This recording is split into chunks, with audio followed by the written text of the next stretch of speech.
So hello friends, welcome back to my channel Medicine 101. Today we'll talk about receptors and intracellular signaling pathways. This is one of the most important topic regarding pharmacology, regarding biochemistry, regarding physiology. Okay, and all these applications will get in the clinical subjects as well. Okay, so you need to understand basic things, then we'll go back to in details. Now, whenever we're studying the topic in terms of the receptor and intracellular signaling pathway, at first, what is receptors? We should have the clear idea about the receptors. So now, if you want to define the receptors basically are what? They are the macromolecules, right? So you can write it over here. The receptors, basically, they are the macromolecules. Macromolecules, one which ligands bind.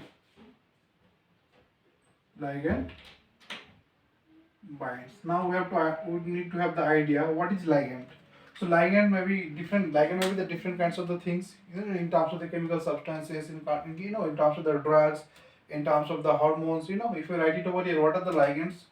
So if you talk in terms of the ligands, so ligands are the thing, or you can say ligands are the substance that will get attached along with the what? Or receptors.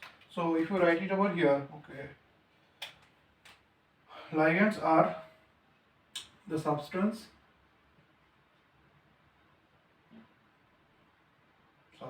bind with or receptor. Now what are the ligands we can get? We can talk about in terms of the ligand. We can say in terms of the different kinds of the hormones. We'll talk about all these things in details. Wait a minute. So we can get the hormones. We can get in terms of we can get the neurotransmitter.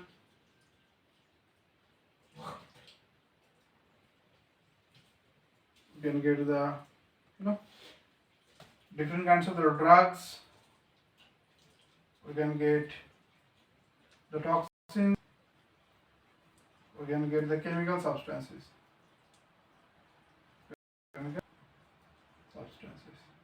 Now see, whenever we need to clear we need to clear the concept of the receptor first. So receptors are the macromolecules on which the ligands will bind. Now, for example, if I say in this way that, for example, this is the receptors. Is the receptor over here, and on the receptors we will get a particular site. Within the receptors we will get a particular site where the ligand will get bound. So within the receptors we will get a particular site where the ligand will get bound. For example, I am just showing the ligand over here. Okay, is the ligand. So whenever the ligand, they will get bound along with the receptors. Definitely within the receptors we will get what? The transformation changes within the receptors. Whenever the ligand, they will get bound along with the receptors, we will get the transformation changes within the receptors. So whenever we get the transformation changes over here, transformational changes, as a result we can say within the site we will get the many signals, and ultimately we will get the biological changes. We'll talk about all these things in details. Okay. Now, for example, if we see, there are also many substances. For example, if we see that in terms of the catecholamines. For example, if you write it over here, okay, let's talk about all these things. If we write it over here, if the substance is, for example, it is getting bound, or if substances get bound along with the plasma protein. For example, it is getting bound along with the plasma protein. So whenever it will get bound along with the plasma protein, we will not get any kind of the biological changes. So there will be no biological changes.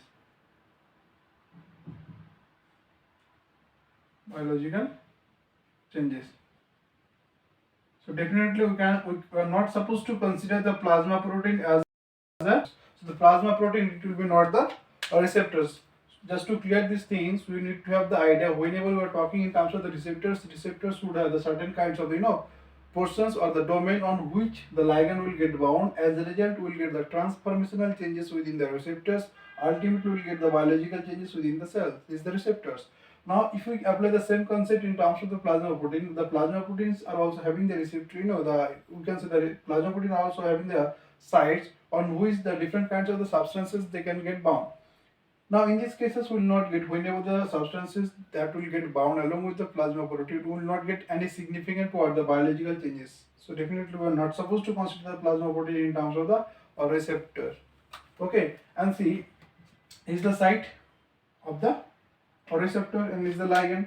Now, the site at which the ligand is getting bound, the site of the receptor at which the ligand is getting bound, this is known as ligand binding domain. This is known as ligand binding domain. If it's clear for you, okay. Now we'll classify the receptors on the basics two ways. I mean, see,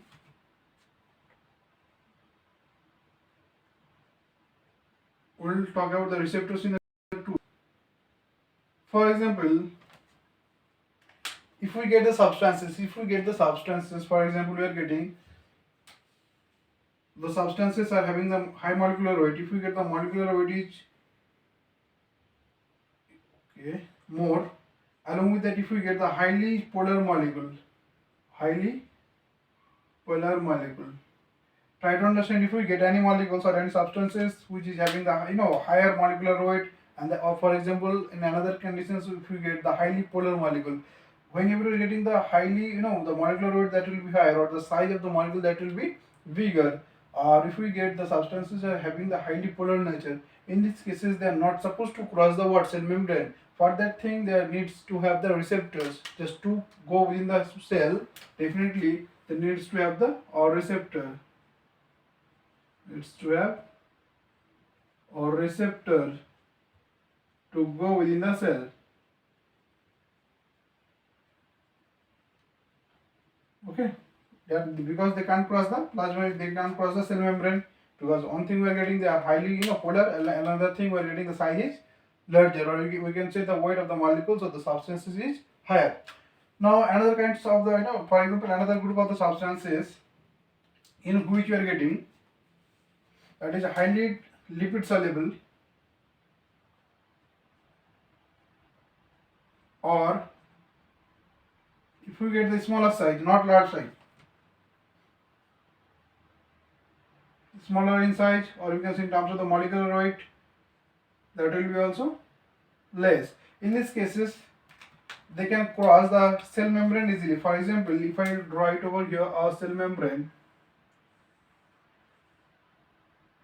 if I draw the cell membrane over here, guys,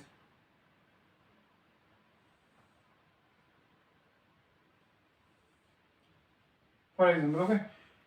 Now see, in these cases, as I said you that the molecules are having the higher molecular weight and they are highly polar. They are not, for example, I am just categorizing with terms of A. So this A, they can't cross the what? Cell membrane. For that thing, they need to have the receptors.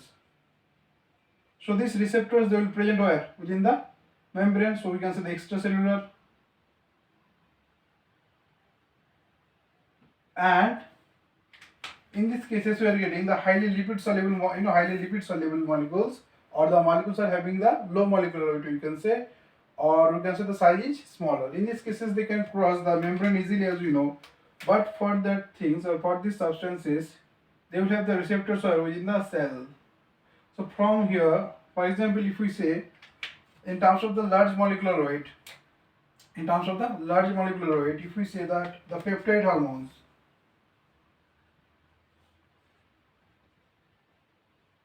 from here you can remember, for example, if we talk in terms of the the insulin, if we talk in terms of the FSH, if we talk in terms of the LH, if we talk in terms of the TSH, they are what? Their molecular weight is higher, as well as we can say the size will be also higher. In this cases the size will be also larger. As a result, they are not able to cross the cell membrane, so they should have the receptors on the membrane of the cell. Okay, so this is kind of the receptor extracellular. And along with that, okay, let's talk about all these things. Okay, yes. Now if we say in terms of the highly lipid soluble, for example, we can get some hormones, steroid derived hormone or the cholesterol derived hormones.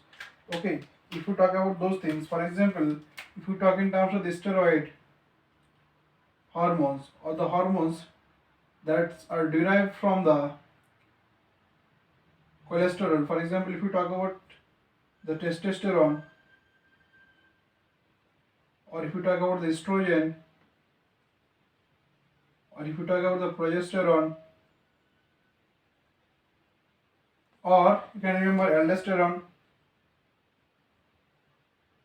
aldosterone, or you can remember the glucocorticoids, for example, glucocorticoid. Now, as they are the steroids hormones, or you can say that the derivatives of the cholesterols, so they are having the fatty nature, so they are supposed to be what, the lipid soluble. They are supposed to be lipid soluble. For these things, they don't need any kind of the receptors on the membrane as the lipid solubles. That's why they will have the what, intracellular receptors. Okay, they will have the receptors, but that will be where, within the cell. And for these substances, those are highly lipid solubles, or you can sorry, highly, you know what, highly polar molecules, or you can say the size of the molecule is also larger, or you can say the molecular weight of the substances is also higher. In that cases, we will see they are for these substances will get the receptor that will be present outside of the cells, or you can say that within the cell membrane. Okay, so from here we can categorize. We will get the extracellular receptors and we will get the intracellular receptors. Hope it's clear for it. Now we'll talk about in details about the receptors. First we'll go through the extracellular receptors, then we'll go back to the intracellular receptors. Okay, so let's talk about those things.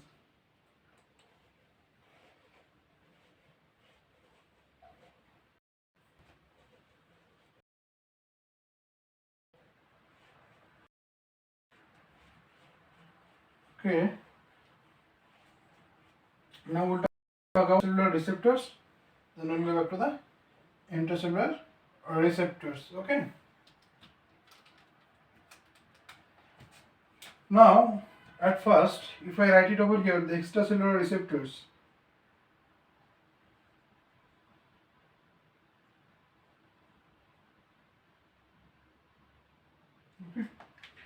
Now for that thing, I will take a hypothetical cell. I'm just taking a. Okay, let's take. I'm taking hypothetical cells. Within the extracellular receptors, we can get the many types of the receptors, but the most important receptors, we'll talk about all these things. Okay, basically I'll focus over here for the three types of the receptors. Now, one kind of the receptors will get on the cell membrane. This membrane, this receptor is 7 pathoreceptors.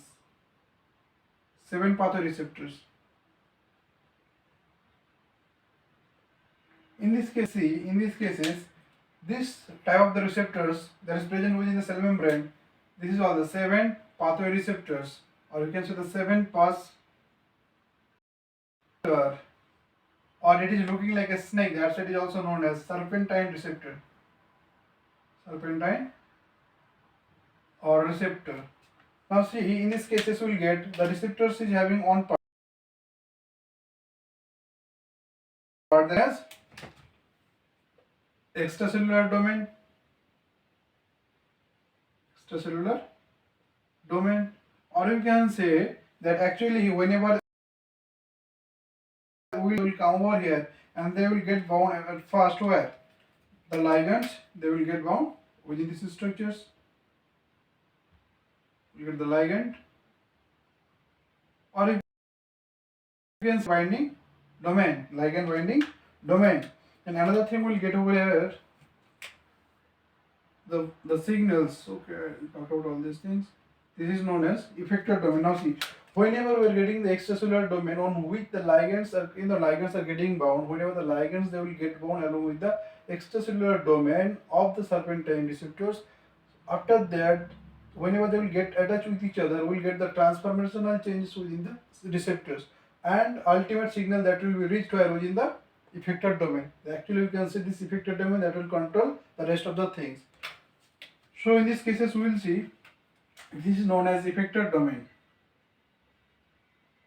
Effector domain. Now this effector domain that can stimulate one kind of the protein that is present within the cell. This effector domain that can stimulate one type of the protein that is present within the cell, that is known as what? G protein. Now that is known as G protein. Now within the G protein we will get the three components. we'll get the alpha components, we'll get the beta components, we'll get the, okay, let's draw the beta over here, and we'll get the gamma components. Normally, whenever the signal is not coming, for example, under resting condition, there is no signal, there is no ligands, at that time we'll see this alpha and beta and gamma,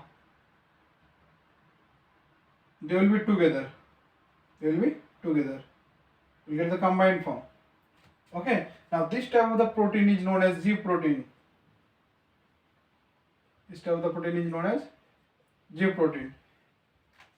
Okay, now whenever there is no signal, it will be not able, the effector domain, the effector domain of the serpentine receptor is not able to stimulate this protein, G protein.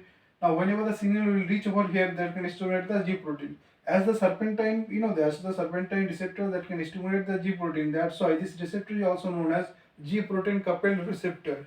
So another name for it, we can write it over here, that is also known as G protein coupled or receptor.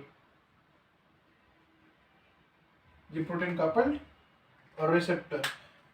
And whenever the signal will come over here, whatever the changes we will see, actually we will see within the alpha unit part of the G protein we will get, there is a site for what? There is a site for GDP molecules. Okay, now whenever we will see, whenever the signal is not coming, at that time we will see the GDP that will get bound along with the alpha unit part of the G protein. But whenever the ligand that will come over here and that will get bound along with the extracellular domain of the serpentine receptors, the effector domain that will be activated, that will give the signals to the G protein. And whenever the signal will come, we will see this alpha protein that will be activated, and it will remove the GDP, and in place of the GDP it will get bound along with the GTP. And whenever the GTP that will get bound along with the alpha units, these alpha units that will get detached from the beta and the gamma units. Whenever the signal will come, the GTP that will be removed by the alpha units, and the GTP that will get bound along with the alpha units of the G protein. After that, we will see this alpha protein, the alpha part of the G protein that will get detached from the. Okay, what are the functions we'll talk about in details whenever we'll talk in details of the G protein coupled receptors. So this on top of the receptors we are getting over here, that is the 7 pathway receptors. We can say 7 receptors or serpentine receptors, or we can say the G protein coupled or receptor. Now another kind of the receptors we can get over here. This is only the single pathway receptors. This is the single pathway or receptor.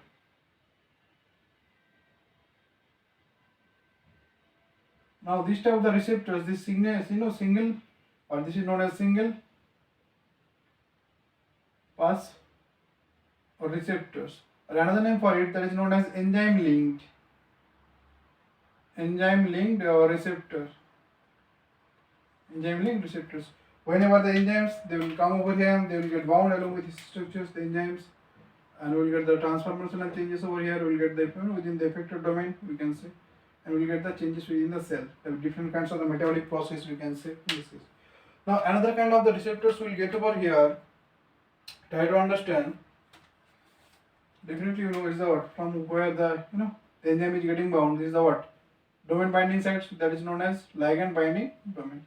Another kind of the receptors will get, that's actually the channel type or receptor. Whatever the receptors will get, try to understand from here.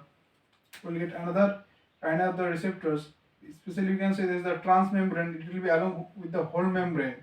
This receptor that will be present along with the whole membrane of the cell.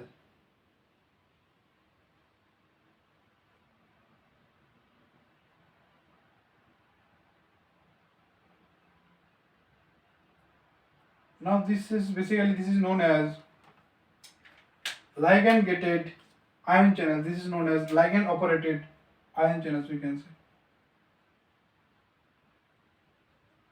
Ligand gated or ligand operated ion channel. Now see, in these cases we will see whenever the signals of the different kinds of the for example, if you talk in terms of the nicotinic receptors, in terms of the acetylcholine, if we see it over here, whenever they will come and they will get bound along with, for example, they are having the receptors over here, they are having the receptors over here, they will get bound along with these structures. After that, we will get the changes within the cells. As a result, we will get the influx of the cations. We get the influx of the cation. So cationic influx we will get over here. So these are the receptors we can get as far as the extracellular receptors is concerned over here. So we'll get one type of the receptor that is known as what? That is known as, write the name for it. The serpentine receptor. Second we get, second I just drew it over here. There's a single ligand gated. We can say the ligand gated ion channel receptors. So what type of the receptors we'll get in terms of the extracellular? Okay. So first we got this one. Second we got over here. There's the single pathway receptor. So you can say single pass or receptor. Another name for it is the enzyme linked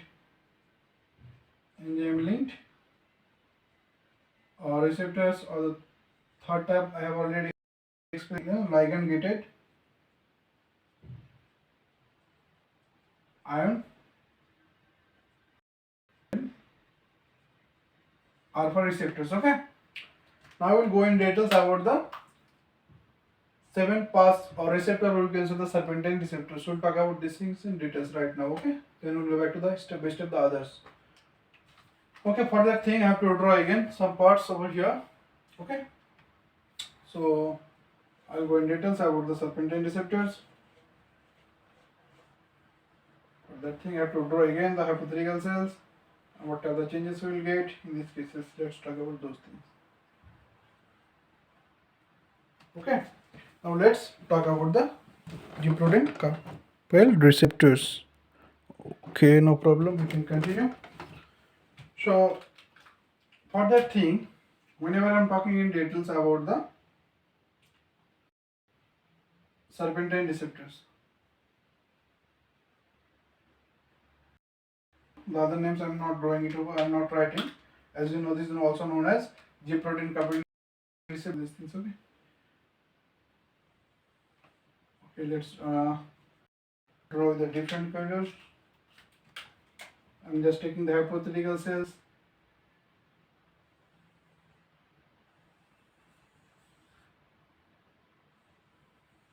Okay, it's the normal cells. For example, I'm just taking the myocardial cells, because in the myocardial cells, as we know, there is also presence of the serpentine receptors for beta-1 adrenergic receptors. That is also known as what? Beta-1 adrenergic receptors. And the natures of the beta-1 adrenergic receptors is what? That is the serpentine receptors. So for example, I'm just taking in terms of the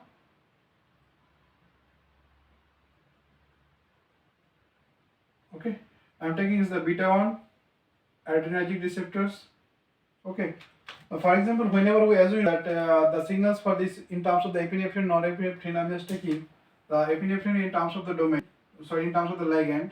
So whenever the epinephrine, okay, let's write it in the proper way. So whenever the epinephrine, that will come over here and that will get bound along with these structures. Whatever thing we'll get in these cases, see, the effector parts of the effector domain is the ligand binding domain, and is the effector domain. The effector domain that will be activated and that will be able to stimulate the G protein receptor, right? As it is getting, it is what? The epinephrine or the non-epinephrine that is stimulating the what? That is stimulating the serpentine receptors. As a result, we will also see the effector domain that will also stimulate the what? That will also stimulate the G protein coupled receptors. So what did I say, you guys? We'll get the 3 components. We'll get the alpha, we'll get the beta components, we'll get the gamma components. Under normal circumstances, as we know, this is alpha, but whenever we'll see the signal that will reach over here, and before that, let's draw the GDP. So whenever there is no signal, the GDP will get bound along with these structures. Now see, whenever you're getting that the signal is reaching over here, whenever the signal is coming from the effector domains to the G stimulated protein, or you can say the G within the G protein. So this is actually the G protein, right? It is the G protein, sorry. Whenever the signal that will reach from here to here, after that we'll get the changes within the alpha unit part. So whatever the changes we will get over here, and just they're together. Okay, they're together. Whenever we will see the stimulations will come from the effector domain within the G protein, we'll get the GTP that will be removed, and in place of it we'll get the binding of GTP. Get the binding of GTP. So it will be excited because it will get energized because the GTP is getting GTP is getting bound in the place of GTP. Now after that we will see this alpha unit that will get detached from the beta and gamma unit. So after that we will see this alpha unit that will be detached from the beta and gamma unit. Now see in these cases we will see and the beta unit and the gamma unit, okay, they will be not together with the alpha part, or the alpha unit you can say, the beta unit. And as I said you that alpha unit, it is having right now the GTP. So whenever it is having the GTP, okay, now what it will do, it will go to the another receptors and another molecules. It will go to the another molecules to activate. Now as we know within the cell there is a presence of one type of the effector domain, we can say the effector molecules, that is known as what? Adenylyl cyclase. Adenylyl cyclase.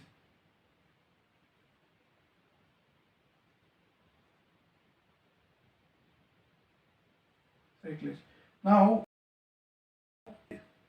okay, this alpha unit is having the capacity to activate the adenylyl cyclase because we will see within the adenylyl cyclase there is certain kinds of the place, or you can say the site where the alpha unit of the G protein can get bound.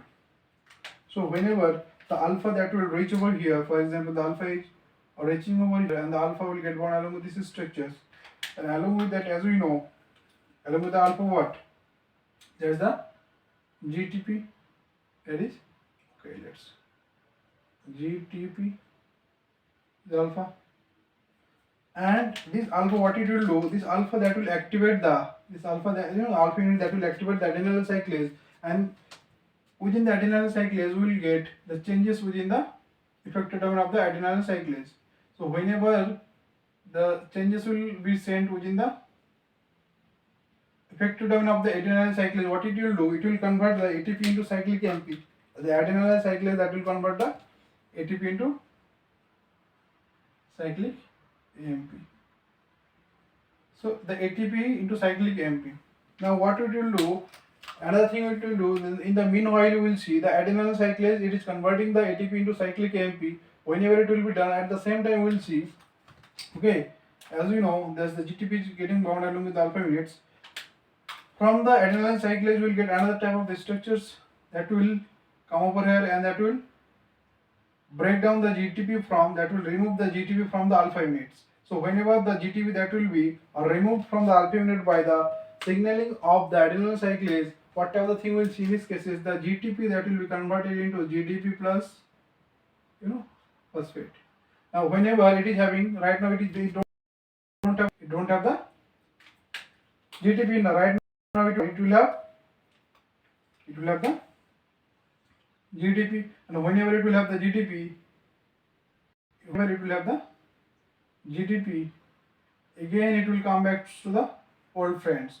So whenever it is having the GTP, again the alpha that will come over here and they will get bound along with the same structures. With the same structures it will be again. Now whenever the alpha is coming over here, try to understand this alpha again, whenever again the signal will come over here, again we will see the changes within the G proteins. We will see the binding of the GTP along with the alpha units. Again it will go to the adenylyl cyclase. Again the adenylyl cyclase, after converting the ATP into cyclic AMP, it will remove the GTP from the alpha units for recycling or reusing the G proteins. Now what do we know? This, okay. So what I was saying you that the GTP is getting bound along with the alpha units.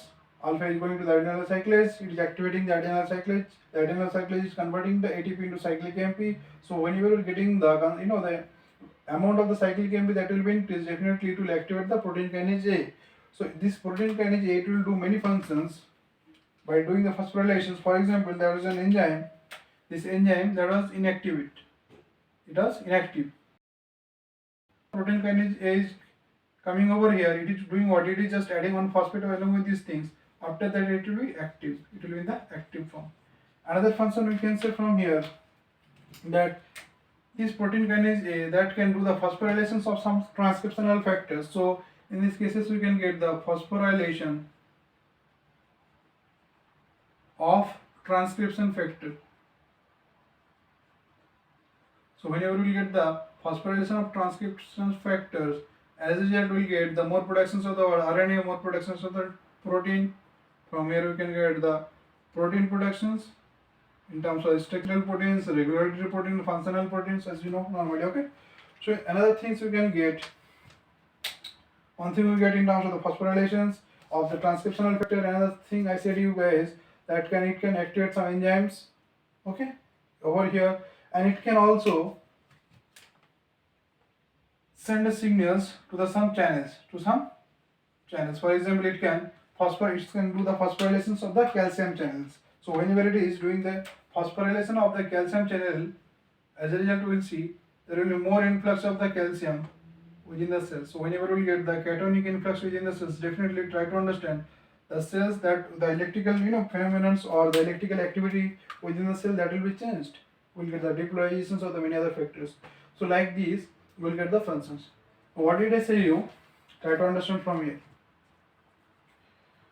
First, we're getting for example, whenever the ligands they are getting bound along with the serpentine receptors, the effector domain that will be activated. This effector domain that will activate what? The G protein. So as it will be stimulated over here, that's why it is known as G stimulatory protein. Whenever I was saying that it is getting stimulated, that's why it is known as G stimulatory protein. It is known as alpha S, beta S, gamma S. Okay. So let's talk about again this thing. Whenever the ligand is getting bound along with the serpentine receptors or the G protein coupled receptors, it will stimulate the G protein. So from the G protein, if you see the structures, will get the 3 units alpha, beta and gamma. Whenever it will be stimulated, this alpha that will get bound along with the GTP in place of GTPs. After that, the alpha part that will get detached from this whole units.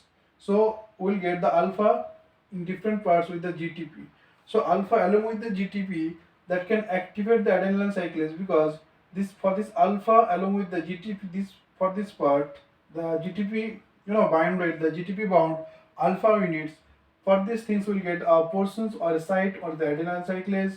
Whenever it will go over here, it will activate the adenylyl cyclase, and within the adenylyl cyclase the signal will reach. It will convert the ATP into cyclic AMP. The cyclic AMP that can activate the protein kinase A, and it will do the phosphorylation different kinds of the proteins. For example, it can activate the inactivate enzymes by doing the phosphorylations. It can also do the phosphorylation of some transcriptional factor. As a result, we will get the more protein formations. Okay, and it can also do the phosphorylation of some ion channels. For example, if we over here, it can do the phosphorylation of the calcium channels. As a result, we will get more and more calcium influx within the cell like this. So this is the stimulatory part. In the same way, we can get also the inhibitory part. How? For example, we are getting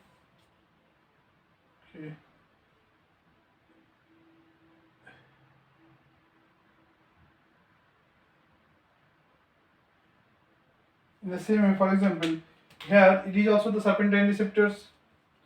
For example, the acetylcholine is getting bound along with these structures. And whenever the acetylcholine is getting bound along with these structures, in the same way, we'll get the effector domain that will be activated. After its activation, whatever the thing we'll get over here, we'll get that the alpha, beta and the gamma units. This alpha that will get bound along with the what? The alpha that will get bound along with the, whenever the stimulations will come, or you can say the inhibitory signals will come, so it will get bound along with the GTP. So whenever it will get bound along with the GTP, it will reach to the over here, and for it will have the different kinds of the site. It's totally different from the stimulated, because it is the inhibitory, so it will have the inhibitory sites. So whenever it will come over here, try to understand, whenever the alpha that will reach over here, it will do what? It will activate this adenylyl cyclase, and the adenylyl cyclase, what it will do, it will convert the less amount of the ATP to less amount of cyclic AMP. So less ATP that will be converted into less cyclic AMP, and whenever the cyclic AMP that will be less, try to understand from here, definitely it will also activate the less protein kinase A. So whenever less protein kinase is getting activated, so it will activate the different, it will give the different kinds of the signals in the less intensity. So definitely the different kinds of the things, as I already explained you guys, will get the protein formations that will be less, the enzyme activations that will be also less. Along with that, I just said it over here, the ion channel phosphorylation. Ion channel phosphorylation that will be also less. Hope it's clear for you. I'll explain once more. See, whenever, try to understand what did I say, whenever the ligand is getting bound along with the serpentine receptors, after that the effective domain of the serpentine receptor that will be activated, and that can stimulate the G protein. So whenever the G protein that will be stimulated by the binding of GTP along with the alpha part. So this alpha that will get detached from the beta and gamma, and it will be totally separated from here. Now this alpha along with the GTP that can stimulate the adenylyl cyclase, because within the adenylyl cyclase there is a site where the alpha along with the GTP can get bound. After that we will see this alpha part that will give the signals to the adenylyl cyclase to convert the ATP into cyclic AMP. Whenever we will get the ATP that will be converted into cyclic AMP, we will get the cyclic AMP that will activate the protein kinase A. So whenever the protein kinase that will be activated, it will give multiple signals on the signals that can activate the different kinds of the enzymes by adding, by adding what? Phosphorus. It can also doing the phosphorylations of the some transcriptional factor. As a result, you will get the protein formation that will be increased. In the same way, it can also do the phosphorylations of the calcium channels, or we can say the ion channels. As a result, you can get the influx of the cations. In the same way, if we just say over here in terms of the inhibition over here, well, for example, the acetylcholine is getting bound along its receptors in terms of the serpentine receptors. It will get bound. After that, again the GTP will get bound along with the alpha. This will come over here with the different site of the adenylyl cyclase. Then it will inhibit, as is the inhibitory. That's why it is known as G inhibitory. It's known as G inhibitory. This is the G protein inhibitory in nature. This is the word G stimulated protein. Now that's why it's known as alpha inhibitory, beta inhibitory, gamma inhibitory. So in this case, also will get the less ATP that will be converted into less cyclic AMP, so less protein kinase A, so less phosphorylation, ultimately all these things that will be reduced. So this was all about in terms of the receptor and the intracellular signaling pathways part on. In the next part, we'll talk about the ligand, the single pass receptor, you can say the enzyme linked receptors. Okay. Thanks for watching. If this video is helpful for you, please do like and subscribe my channel and support me. I need your support, guys, and see you in the next video very soon. Thanks for watching.